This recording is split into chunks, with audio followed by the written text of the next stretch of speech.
Pixar studios में हर Friday को एक एक्सरसाइज होती है जहाँ पे वो लोग एक सिंपल ऑब्जेक्ट लेते हैं और उसको पेंट करने की कोशिश करते हैं, ये देखने के लिए कि लाइट का उस ऑब्जेक्ट के कलर और उसकी शेडिंग पे क्या असर होता है। और इन वीडियोस में हम भी वही करने वाले हैं। सो मेरा नाम है सटशार सैयद, मैं एक विजुअल आर्टिस्ट हूँ। Let's get started. Let's get started. एक छोटा सा डिस्क्लेमर कि ये जो वीडियो है ये पेंटिंग या ड्राइंग के लिए नहीं है। हम इसलिए ड्रॉ कर रहे हैं ताकि हम ज़्यादा ध्यान दें। एक चीज़ है ये बोलना कि शैडो है वहाँ पे, और दूसरी चीज़ है वहाँ पे एक ब्लैक पैच बनाना, जिसकी वजह से हम उस पर ज़्यादा ध्यान देते हैं, इसलिए हम ड्राइंग कर रहे हैं। ठीक है। ये जो 3 इमेजेस आपके सामने हैं, हम इन पे वापस आएंगे अपनी स्टडी करके, तो आपको थोड़ा सा रिकॉग्निशन होगा कि हमने क्या समझने की कोशिश की। Okay, let's get started. आपके सामने जो फ़ोटो है उसका सबसे पहले हम सेटअप ब्रेक डाउन करते हैं। तो एक टेबल है, टेबल के ऊपर चेरी रखी हुई है और बैकग्राउंड में एक दीवार है।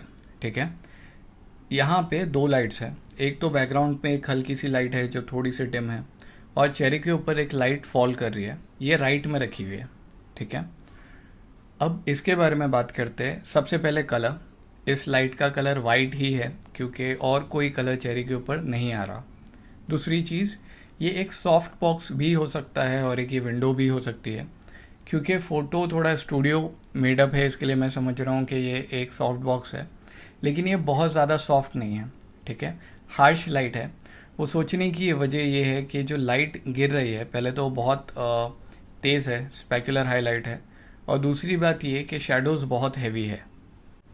अभी हम थोड़ा सा डिस्कशन लाइट और उसकी शेडो पे करते हैं। ठीक है। तो जो मेन लाइट गिर रही है वो राइट से है।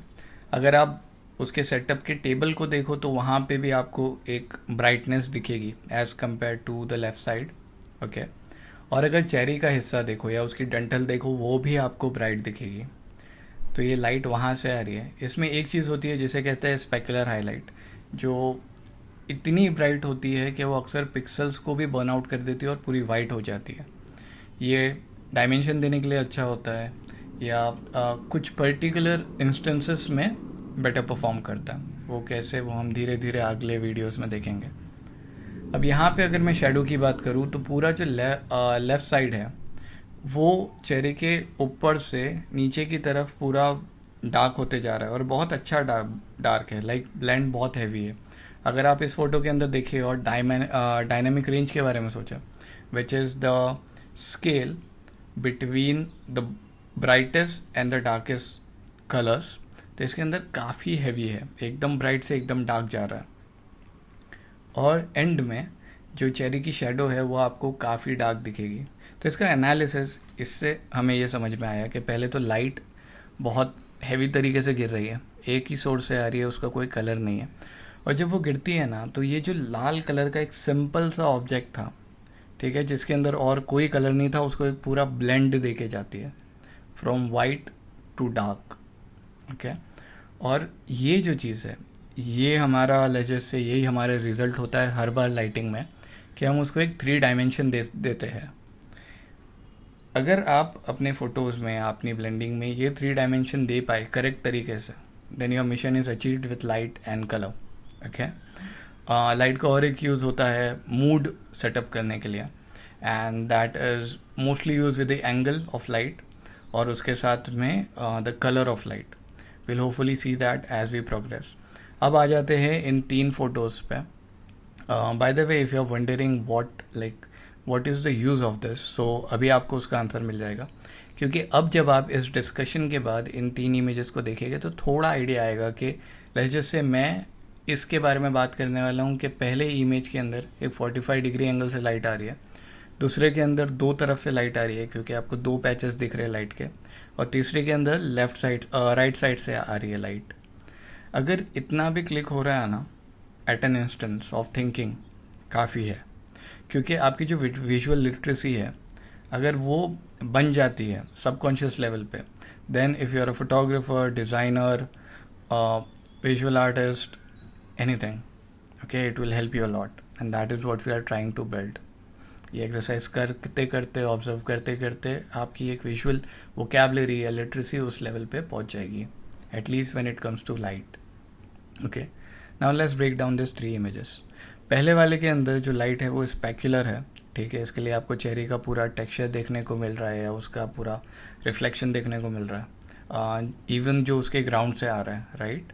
और आपको उसके अंदर का जिस हिसाब से वो चेरी है वो पूरा इल्यूमिनेटेड है, तो लाइट काफ़ी अच्छी है, क्योंकि लाइट सिर्फ एक ही तरफ से डाली जा रही है, दूसरी तरफ की एज आपको डार्क दिखेगी।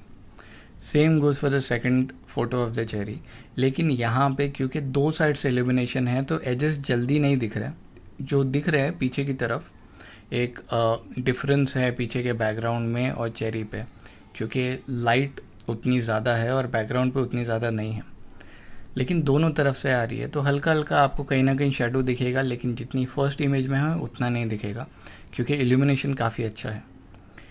अब अगर हम थर्ड इमेज पे आए तो लाइट ऊपर से डाली जा रही है थोड़ी सी, और साइड से डाली जा रही है एट 45 डिग्री एंगल, जो उसको बहुत करेक्ट तरीके से, अच्छे तरीके से लिट कर रही है। अगर हमें ये क्वेश्चन पूछा जाए कि इसमें से करेक्ट तरीका कौन सा है लाइट करने का, तो ये बोला जा सकता है कि जो लास्ट तरीका है वो भी सही है। वाई? बिकॉज यहाँ पे चेरी आप पॉप करा रहे हो। अगर वो एक जो रिम लाइट है जो ऊपर से नहीं डाली जाती तो चेरी शायद थोड़ी सी मर्ज हो जाती थी बैकग्राउंड में, और वो उसको पॉप वाला इफेक्ट नहीं देता, वो उसको उठा के नहीं दिखाता। ओके, अगर आप किसी सब्जेक्ट पे लाइट डाल रहे हो उसका मतलब ये है कि आप चाहते हो कि ऑडियंस का फोकस उस तरफ जाए, और अगर ऐसे उनका फोकस उसकी तरफ जा रहा है तो ये और अच्छी बात है, जहाँ पे चीज़ एकदम उठ के दिख रही है।